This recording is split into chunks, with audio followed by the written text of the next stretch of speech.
Hello दोस्तों, मेरा नाम विश्वजीत कटारिया है और ये मेरा चैनल है हेज विश्वजीत कटारिया। आज मैं नया सब्जेक्ट स्टार्ट करने जा रहा हूँ जिसका नाम है भारतीय राजनीति। यानी इस सब्जेक्ट में पटवारी, कांस्टेबल, ठीक है, और जो भी competition exam, Rajasthani competition exam है, उन सब की राजनीति विज्ञान कंप्लीट कराऊंगा। ठीक है, एक एक टॉपिक, तो इसको ध्यान से देखिए। तो सबसे पहले आइए अपन स्टार्ट करते हैं, ज़्यादा टाइम नहीं लेंगे। सबसे पहले स्टार्ट करते हैं संविधान। ठीक है, संविधान होता क्या है? ठीक है, देखो संविधान क्या होता है? किसी भी देश अथवा संस्था को चलाने के लिए बनाए गए नियम या कानून सामूहिक रूप से क्या कहलाता है? संविधान कहलाते हैं।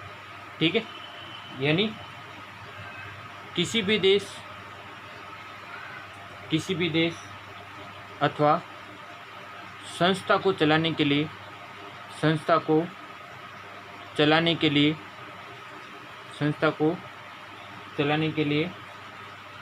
बनाए गए नियम या कानून सामूहिक रूप से क्या कहलाता है? संविधान।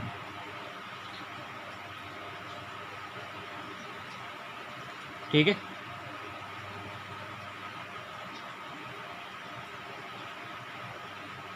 यानी किसी भी देश अथवा संस्था को चलाने के लिए बनाए गए नियम कानून सामूहिक रूप से क्या कहलाते हैं? संविधान कहलाते हैं। जैसे कोई स्कूल है या कोई विद्यालय है, तो उस विद्यालय में किस प्रकार से उसका संविधान है। संविधान मतलब इसके विद्यालय के नियम क्या है, विद्यालय में अनुशासन होना चाहिए, विद्यालय का टाइम टेबल क्या है, वो सभी जो नियम एंड रेगुलेशन बनाए गए हैं वो सब क्या कहलाता है? उस विद्यालय या उस संस्था का क्या कहलाता है? एक संविधान कहलाता है। ठीक है, जिसके अनुसार वो विद्यालय कार्य करता है।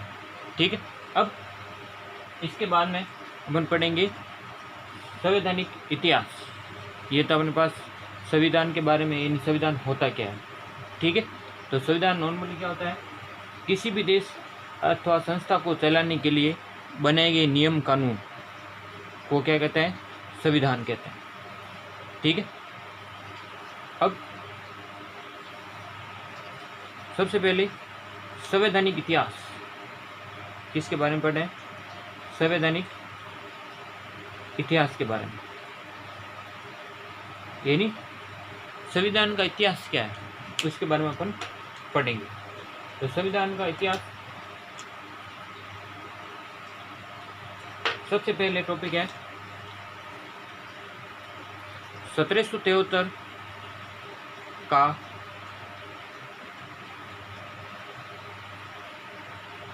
Regulating act. 1773 का रेगुलेटिंग एक्ट। ठीक है, ये एक्ट क्या है? यह अंग्रेज़ों के द्वारा भारतीयों के लिए बनाया गया पहला कानून है। ये क्या है? 1773 का रेगुलेटिंग एक्ट क्या है? अंग्रेज़ों के द्वारा भारतीयों के लिए बनाया गया पहला कानून है। तो इसका पहला पॉइंट क्या है? अंग्रेज़ों के द्वारा भारतीयों के लिए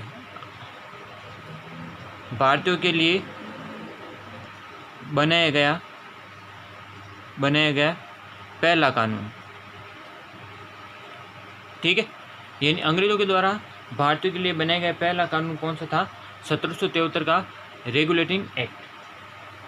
ठीक है, और इसके द्वारा दूसरी बात क्या है? इसके द्वारा बंगाल में गवर्नर जनरल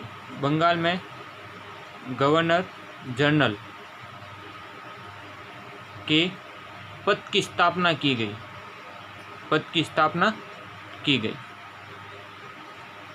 ठीक है, यानी 1773 का रेगुलेटिंग एक्ट के द्वारा बंगाल में गवर्नर जनरल पद की स्थापना की गई। ठीक है, और इसके तहत जो गवर्नर जनरल का कार्यकाल होता था, गवर्नर जनरल का जो कार्यकाल निर्धारित किया गया था वो कितना था? 5 वर्ष। ठीक है, यानी 5 वर्ष के लिए गवर्नर जनरल नियुक्त किए जाते थे। ठीक है, तो अपन कह सकते हैं कि सवाल भी पूछा गया है कि बंगाल का जो प्रथम गवर्नर जनरल, बंगाल का प्रथम गवर्नर जनरल कौन था? उसका नाम था वारेन हेस्टिंग्स। क्या नाम था? Warren Hastings. इसका कार्यकाल 1774 से 1785, करीबन 11 साल तक ये क्या रहा? बंगाल का प्रथम गवर्नर जनरल, ये कैसे बंगाल का गवर्नर जनरल ये रहा 1774 से लेकर 1785। एक ध्यान रखना, एक नाम और होता है लॉर्ड हेस्टिंग, ठीक है। ये और ये दोनों अलग अलग है, ठीक है। इसका कार्यकाल है 1813 से लेकर 1823, इसका ध्यान रखना। ये आदमी अलग है और ये आदमी अलग है, ठीक है। ये 1813 से 23 के समय था और ये था 1774 1725। ये वारेन हेस्टिंग बंगाल के गवर्नर जनरल के समय कौन था? प्रथम गवर्नर जनरल ऑफ बंगाल, ठीक है। तो ये दोनों अलग आदमी है, इनका ध्यान रखना। अब इसके समय में तीसरी बात, जो इम्पोर्टेंट बात, ठीक है, तीसरी बात क्या है? इसके समय में कलकत्ता में, इसके समय में कलकत्ता में एक सर्वोच्च न्यायालय, कलकत्ता में एक सर्वोच्च न्यायालय की स्थापना की गई। सर्वोच्च न्यायालय की स्थापना का प्रावधान किया गया, ठीक है, प्रावधान किया गया, ठीक है। यानी सर्वोच्च न्यायालय, कलकत्ता में सर्वोच्च न्यायालय की स्थापना का प्रावधान किया गया। स्थापना का प्रावधान किया गया, इसका मतलब स्थापना की नहीं गई है, ये ध्यान रखना। यानी 1773 के रेगुलेटिंग एक्ट के द्वारा कलकत्ता में एक सर्वोच्च न्यायालय की स्थापना का प्रावधान किया गया था, परंतु स्थापना की नहीं गई थी। ये जो शब्द है, शब्दों का ध्यान रखना। यानी प्रावधान किया गया था, परंतु जो कलकत्ता में सर्वोच्च न्यायालय की स्थापना हुई थी वो हुई थी 1774 में। ये चीज़ें ध्यान रखना, एक एक शब्द का बहुत महत्व है, ठीक है। तो कलकत्ता में सर्वोच्च न्यायालय की स्थापना का प्रावधान किया गया, जिसके तहत 1774 में कलकत्ता में एक उच्चतम न्यायालय या कह सकते सर्वोच्च न्यायालय की स्थापना की गई। तो अब आते हैं 1774 में कलकत्ता में एक सर्वोच्च न्यायालय की स्थापना होगी। सर्वोच्च न्यायालय की स्थापना होगी, ठीक है भाई, हो गई। अब स्थापना हो गई तो स्थापना सर्वोच्च न्यायालय में स्थापना होगी, तो स्थापना होने के बाद अपने को क्या चाहिए? न्यायाधीश वगैरह चाहिए। तो इसके अंदर कितने न्यायाधीश थे? 1+3, 1+3 यानी एक था मुख्य न्यायाधीश, एक क्या था? मुख्य न्यायाधीश, और 3 इसके क्या थे? अन्य सदस्य, यानी अन्य न्यायाधीश।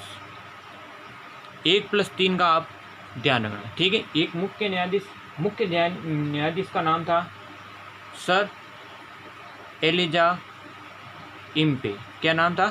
Sir Elijah Impey. और अन्य न्यायाधीश थे 3। कितने न्यायाधीश थे? 3 का नाम देखना। एक शॉर्ट फॉर्म है HCl, जो केमिस्ट्री का सूत्र होता है HCl, उसका ध्यान रखना, HCl, ठीक है। H का मतलब हाइड, H का मतलब क्या है? हाइड, ठीक है। C का मतलब चैम्बर्स, ठीक है। और L का मतलब है लिमेस्टर्स, ठीक है। क्या नाम है? लिमेस्टर। तो ये ध्यान रखना, 1774 में कलकत्ता में एक सर्वोच्च न्यायालय की स्थापना की गई, जिसके तहत 4 न्यायाधीश थे। उसमें एक मुख्य न्यायाधीश, उसका नाम था सर एलिजा इम्पे, और 3 अन्य न्यायाधीश थे, ठीक है, जिसका नाम था हाइड्स, चैम्बर्स और लिमेस्टर, ठीक है। इसका याद रखना, H से हाइड, C से चैम्बर्स और L से L, ठीक है। तो ये था 1774 में कलकत्ता में उच्चतम न्यायालय की स्थापना का प्रावधान, जिसके तहत 1774 में इसकी स्थापना की गई, ठीक है।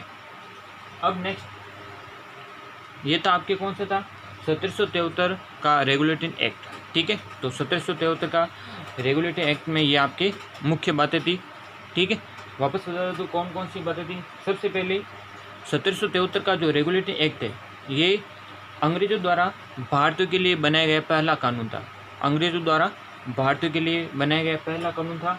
और दूसरी बात कि इसके तहत बंगाल के गवर्नर जनरल पद की स्थापना की गई, जिसके तहत बंगाल के प्रथम गवर्नर जनरल कौन थे? Warren Hastings. कौन थे? Warren Hastings. और कार्यकाल कितना निर्धारित था? 5 वर्ष।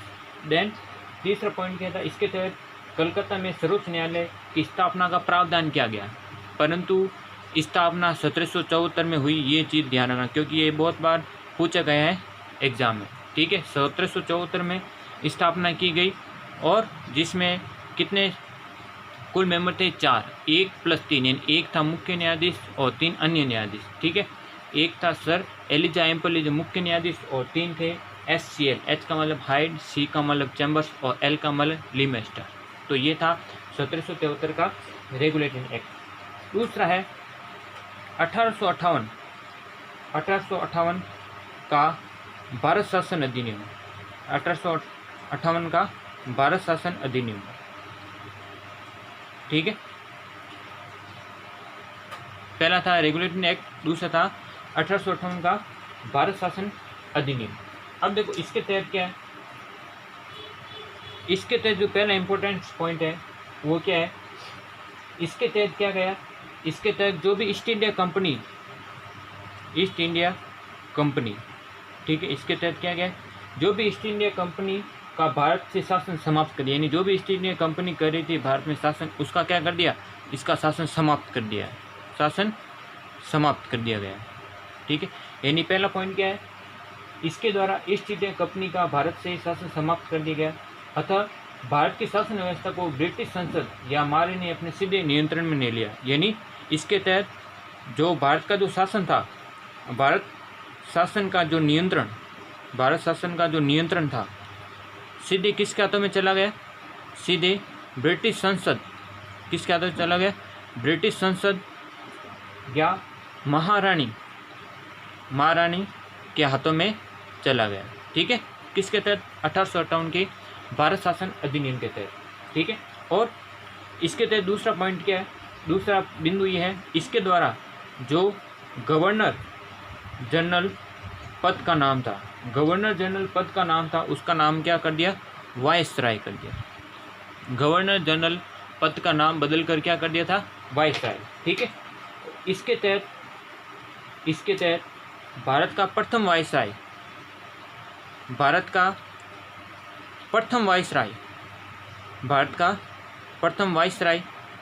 ठीक है, प्रथम वायसराय कौन था? Lord Canning. प्रथम वायसराय कौन था? लॉर्ड कैनिंग, जो 1857 की क्रांति के समय कौन था? Governor general. यानी एक सवाल ये भी है कि 1858 अधिनियम से पहले गवर्नर जनरल कौन था, या अंतिम गवर्नर जनरल कौन था? Lord Canning. या दूसरा सवाल है, भारत का प्रथम वायसराय कौन था? Lord Canning. ये चीज़ें ध्यान रखना। ठीक है, सवाल कैसा भी आ सकता है। यानी प्रथम वायसराय ऑफ इंडिया, यानी भारत का प्रथम वायसराय कौन था? Lord Canning. इसका ध्यान, ये आपके दूसरा पॉइंट। और तीसरा पॉइंट क्या है? तीसरा बिंदु इम्पोर्टेंट बिंदु है, इसके तहत भारत सचिव, इसके तहत क्या है? भारत सचिव या भारत मंत्री, इसके द्वारा भारत सचिव या भारत मंत्री नए पद का सृजन किया गया। भारत सचिव क्या है? भारत सचिव या भारत मंत्री एक नए पद का सृजन किया गया। अब ये काम क्या करता था? भारत सचिव या भारत मंत्री ये काम करता था, ये लंदन में बैठकर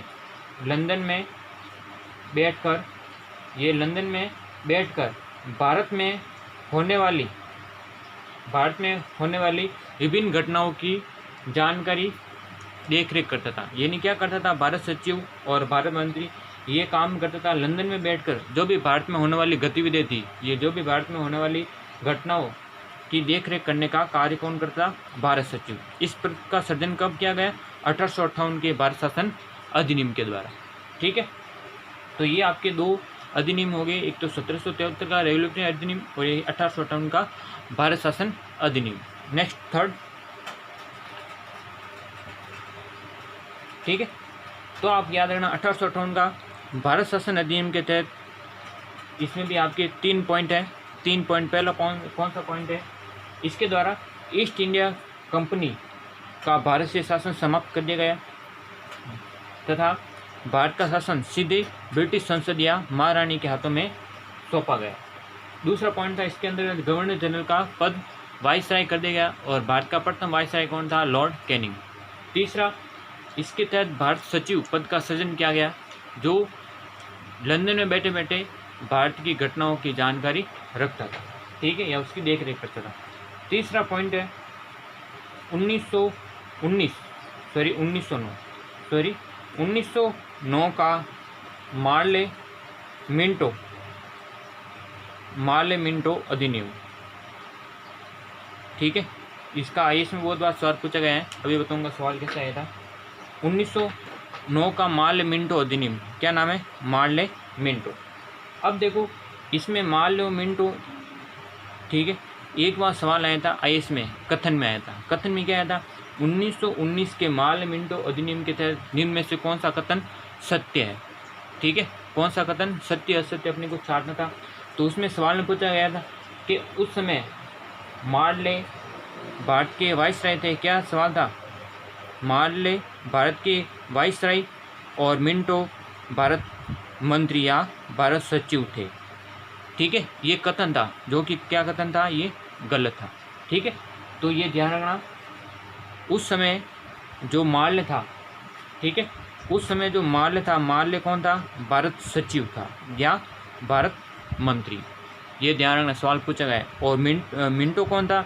ये था भारत का वाइसराय, भारत का वाइसराय। 1909 के मार्ले मिंटो अधिनियम के तहत मार्ले भारत सचिव और भारत का वाइसराय कौन था? मिंटो, ठीक है। अब मिंटो भी ध्यान रखना, मिंटो भी दो हुए हैं, ठीक है। एक तो था मिंटो प्रथम, ठीक है। मिंटो प्रथम का जो कार्यकाल था वो था 1807 से लेकर 1813, ये ध्यान रखना। और ये है मिंटो सेकंड, ये क्या है? मिंटो सेकंड है। इसका जो कार्यकाल है वो 1905 से लेकर 1910 तक, इसका ध्यान रखना, ठीक है। पहले भी आया था हेस्टिंग के रिलेटेड में, और ये आ गया मिंटो, ये मिंटो सेकंड है, ठीक है। तो ये ध्यान रखना, ऐसे सवाल भी पूछ लिया करते हैं कभी कभी छोटे छोटे सवालों में। तो ये ध्यान रखना, जो मार्ले मिंटो अधिनियम है, इसके तहत भारत सचिव कौन था? मार्ले, लॉर्ड मार्ले कहा जाता था। और भारत का वाइसराय कौन था? मिंटो। अब इसके द्वारा मुख्य बात क्या है? पहले तो ये बात होगी, ठीक है। दूसरी मुख्य बात क्या है? दूसरी मुख्य बात है इसके द्वारा भारत में पहली बार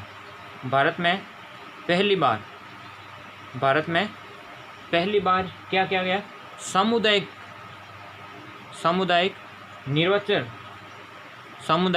निर्वाचन प्रणाली स्थापित की गई। क्या की गई? सामुदायिक निर्वाचन प्रणाली स्थापित की गई, ठीक है। सामुदायिक निर्वाचन प्रणाली स्थापित की गई, जो केवल किसके लिए थी? केवल मुसलमानों के लिए, इसका ध्यान रखना, ये सवाल पूछा गया, ठीक है, जो केवल मुसलमानों के लिए थी, ये ध्यान रखना। तो इसमें क्या हो गया? एक पॉइंट, 1909 का मार्ले मिंटो अधिनियम के तहत मार्ले भारत सचिव था और भारत का वाइसराय मिंटो था, ठीक है। इसके तहत पहली बार सामुदायिक निर्वाचन प्रणाली स्थापित की गई, जो कि केवल किस लिए थी? मुसलमानों के लिए, ठीक है। अब इस अधिनियम के तहत भारत में पहली बार सांप्रदायिकता, यानी क्या शब्द है? सांप्रदायिकता की शुरुआत हुई थी। सांप्रदायिकता की क्या होती? शुरुआत हुई थी, यानी जो अंग्रेजों ने भारतीय जाति में क्या हस्तक्षेप करना शुरू कर दिया था, ठीक है, यानी धर्म में हस्तक्षेप करना शुरू कर दिया, इसलिए इसको कहा जाता है सांप्रदायिकता की शुरुआत। सांप्रदायिकता की शुरुआत, इसका मतलब सांप्रदायिक निर्वाचन प्रणाली का जन्मदाता, सांप्रदायिक निर्वाचन प्रणाली का जो जन्मदाता माना जाता है, उसको माना जाता है मिंटो को, यानी कह सकते हैं सांप्रदायिक निर्वाचन प्रणाली का जन्मदाता, ठीक है। सांप्रदायिक निर्वाचन प्रणाली का जो जन्मदाता है वो किसे कहा जाता है? लॉर्ड, ठीक है, लॉर्ड मिंटो को कहा जाता है, ठीक है। ज़्यादा मिंटो आता, मिंटो दिखते नहीं आता है, इसका ध्यान रखना, लॉर्ड मिंटो, ठीक है। तो इसके तहत भी कौन सी बातें थी? 3, ठीक है। 3 कौन सी? मार्ले, भारत सचिव, भारत का वाइसराय। नेक्स्ट, भारत में पहली बार सामुदायिक निर्वाचन प्रणाली स्थापित की गई जो केवल मुसलमानों के लिए थी। तीसरी बात, इसके तहत सांप्रदायिक की शुरुआत हुई, जिसके तहत सांप्रदायिक निर्वाचन प्रणाली का जन्मदाता किसे कहा गया? लॉर्ड मिंटो को। किसको कहा गया? लॉर्ड मिंटो को। और इसके लिए जो एक शब्द है, ठीक है, जो के.एम. मुंशी ने कहा था, कन्हैयालाल माणिक्यलाल मुंशी, ठीक है, उन्होंने क्या कहा था इसके अधिनियम के बारे में? इस अधिनियम के बारे में के.एम. मुंशी ने कहा था कि इस अधिनियम ने भारत में उभरते हुए लोकतंत्र का गला घोट दिया। कैसे थे? इसको उभरते हुए लोकतंत्र को समाप्त कर दिया। के.एम. मुंशी बहुत अच्छे राजनीतिज्ञ थे, के.एम. मुंशी। के.एम. मुंशी का कथन है कि इस अधिनियम कथन लिख रहा हूँ मैं, इस अधिनियम ने भारत में उभरते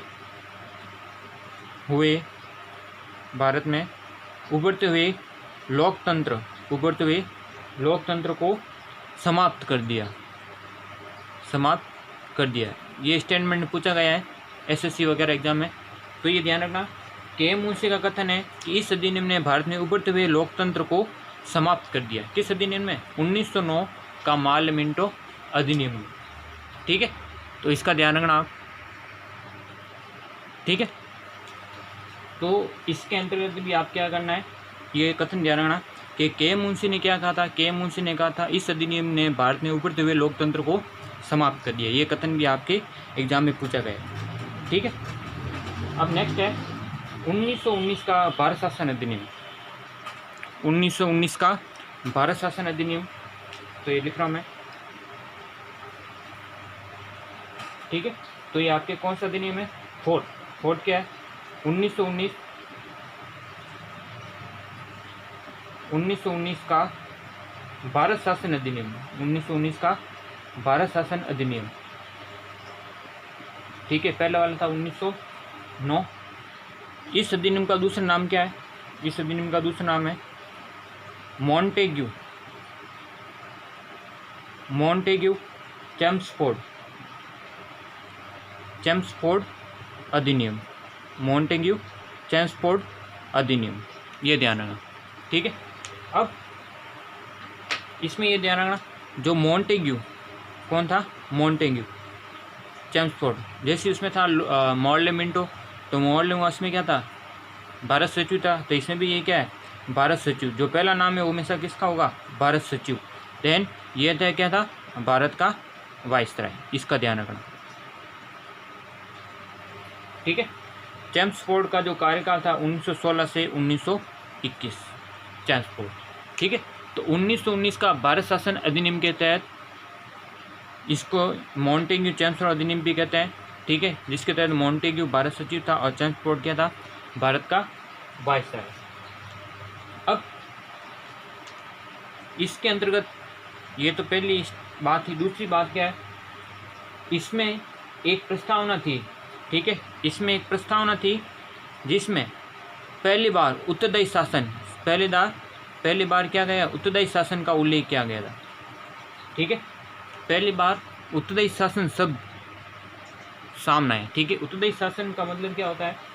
उत्तरदायी शासन मतलब भारत को सरकार सौंपे जाने का मतलब विचार किया गया था कि उत्तरदायी शासन व्यवस्था भारत को प्रदान की जाएगी। ऐसा क्यों गया उत्तरदायी शासन? इसका कारण क्या था? इसका कारण ये था क्योंकि जो फर्स्ट विश्व युद्ध हुआ था, क्या हुआ था?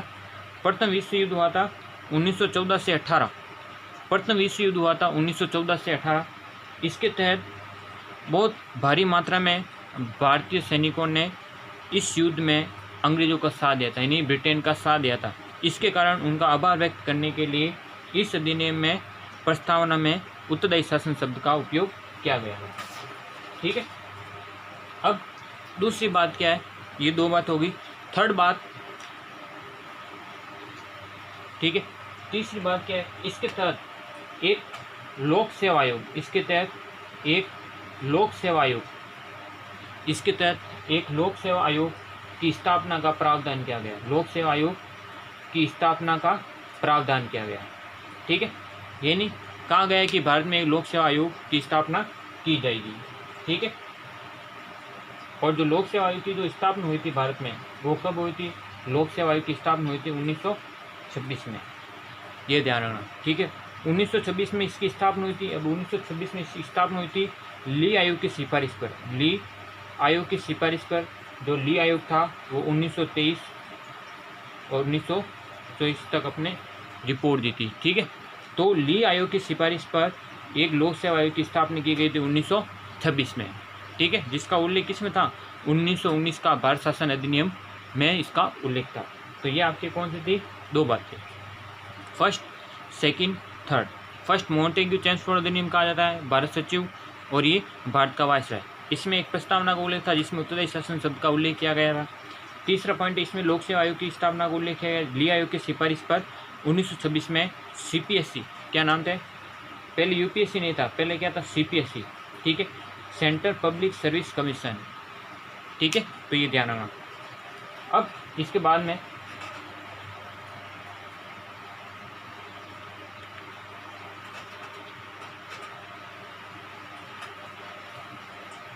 नेक्स्ट में इस अधिनियम के तहत, फोर्थ पॉइंट, इस अधिनियम के तहत केंद्र और राज्यों के बीच कार्य का बंटवारा किया गया।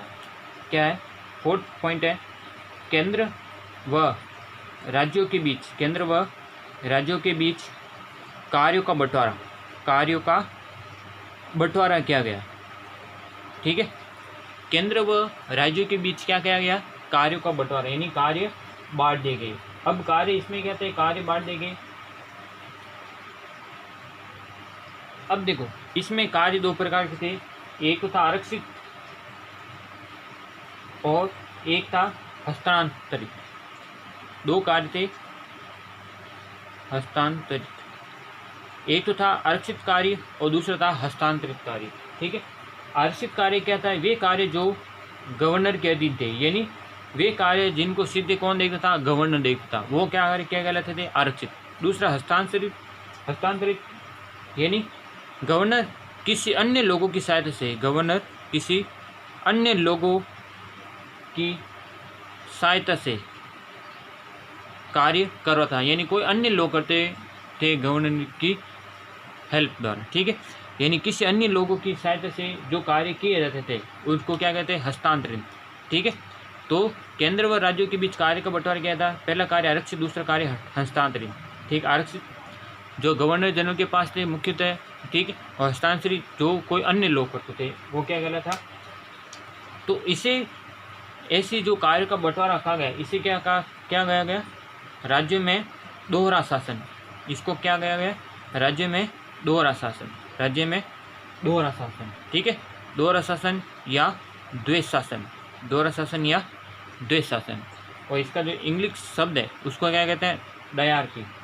ठीक है, डायरकी, इंग्लिश में ये वर्ड शब्द भी आया गया है हिंदी में। तो केंद्र व राज्यों के बीच कार्य का बंटवारा हो गया आरक्षित और हस्तांतरित के रूप में। इसके कारण इसको क्या गया? राज्य में दोहरा शासन, यानी राज्य में दोहरा शासन। ठीक है, द्वैत शासन। अब ये था आपकी चौथा पॉइंट। पांचवा पॉइंट क्या है? इसके द्वारा सांप्रदायिक निर्वाचन प्रणाली का विस्तार किया गया। क्या किया गया? सांप्रदायिक निर्वाचन प्रणाली जो क्या थी? जो मुसलमानों तक की सीमित थी, यानी पहले माले मिंटो अधिनियम के तहत मुसलमानों के लिए क्या गया था? सांप्रदायिक निर्वाचन प्रणाली। अब उसका क्या कहते हैं? विस्तार किया गया। तो पांचवा पॉइंट है सांप्रदायिक निर्वाचन, सांप्रदायिक निर्वाचन प्रणाली का विस्तार किया गया। सांप्रदायिक निर्वाचन प्रणाली का विस्तार किया गया। अब विस्तार किस किस के लिए किया गया? इसका ध्यान रखना। विस्तार किया गया भारतीय ईसाइयों के लिए, भारतीय ईसाइयों के लिए।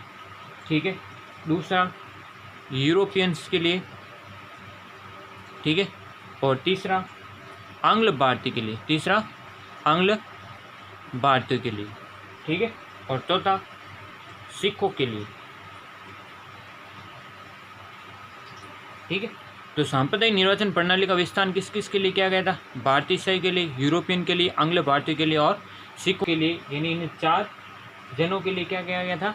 सांप्रदायिक निर्वाचन प्रणाली का क्या किया गया था? विस्तार किया गया था। और छठा पॉइंट, इसके तहत राजा महाराजाओं, इसके तहत राजा महाराजाओं, इसके तहत राजा महाराजाओं की समस्या पर विचार करने के लिए, समस्या पर विचार विमर्श करने के लिए, विचार विमर्श करने के लिए एक नरेंद्र मंडल की स्थापना का प्रावधान किया गया। ठीक है, नरेंद्र मंडल को क्या कहेगा? Princess chamber. क्या कहता? Princess chamber. यानी राजा महाराज जो भी समस्या होती थी, ठीक है, उन पर विचार विमर्श करने के लिए एक नरेंद्र मंडल की स्थापना का प्रावधान किया गया। ठीक है, और इसका लास्ट पॉइंट है कि 10 वर्षों के बाद इस कानून की समीक्षा की जाएगी, यानी समीक्षा होगी 10 वर्षों के बाद। यानी 10 वर्षों के बाद, यानी कहने मतलब 1929 में इस कानून की क्या होगी? समीक्षा होगी कि इसके द्वारा कार्य किए गए सही है कि नहीं है। तो इसका समीक्षा करने के लिए 10 वर्ष निर्धारित किए गए। तो ये था 1919 का भारत शासन अधिनियम। तो इसकी जो इम्पोर्टेंट बातें ये ध्यान रखना, सबसे पहले इसको मॉन्टेग्यू चेम्सफोर्ड अधिनियम कहते हैं। मॉन्टेग्यू इसमें कौन है? भारत सचिव, और चेम्सफोर्ड कौन है? वाइसराय। ठीक है, और इसमें एक प्रस्तावना का उल्लेख किया गया, जिसमें पहली बार उत्तरदायी शासन शब्द का उल्लेख किया गया। तीसरा पॉइंट है, इसके तहत एक लोक सेवा आयोग की स्थापना का प्रावधान किया गया, जिसके तहत ली आयोग की सिफारिश पर 1926 में CPSC केंद्रीय लोक सेवा आयोग का गठन किया गया। इसके तहत केंद्र और राज्य के बीच विषयों का बंटवारा किया गया। ठीक है, जिसके तहत गवर्नर जनरल को आरक्षित विषय और हस्तांतरित विषय दिए गए, अन्य को दिए गए। ठीक है, जिसे राज्य में दोहरा शासन भी कहा जाता है। देन 5 पॉइंट है, इसके तहत सांप्रदायिक निर्वाचन प्रणाली का विस्तार किया गया, जो विस्तार था भारतीय ईसाई के लिए, यूरोपियन के लिए, आंग्ल भारतीय के लिए और सिखों के लिए। और 6ठा पॉइंट है, राजा महाराजाओं की समस्या पर विचार करने के लिए एक नरेंद्र मंडल की स्थापना का प्रावधान किया गया। और लास्ट पॉइंट है, इसका समीक्षा होगी, इसकी समीक्षा 10 वर्षों के बाद इस कानून की क्या होगी? समीक्षा होगी, ये इसमें कहा गया। ठीक है, तो आज हमने क्या क्या पढ़ा है? आज हमने 4 अधिनियम पढ़े हैं। कौन कौन से अधिनियम पढ़े हैं? 1773 का रेगुलेटरी एक्ट, देन सेकंड है 1858 का भारत शासन अधिनियम, थर्ड है 1909 का पार्लियामेंट अधिनियम, और फोर्थ है 1919 का भारत शासन अधिनियम। ठीक है, तो अगर ये वीडियो अच्छा लगे तो इसको लाइक करना एंड ज़्यादा से ज़्यादा इसको शेयर करना, ताकि जो भी स्टूडेंट कंपटीशन एग्ज़ाम की तैयारी कर रहे हैं उन तक ये वीडियो आसानी से पहुंच सके। ठीक है, और कल अपन स्टार्ट करेंगे 1935 का भारत शासन अधिनियम। तो आज के लिए धन्यवाद।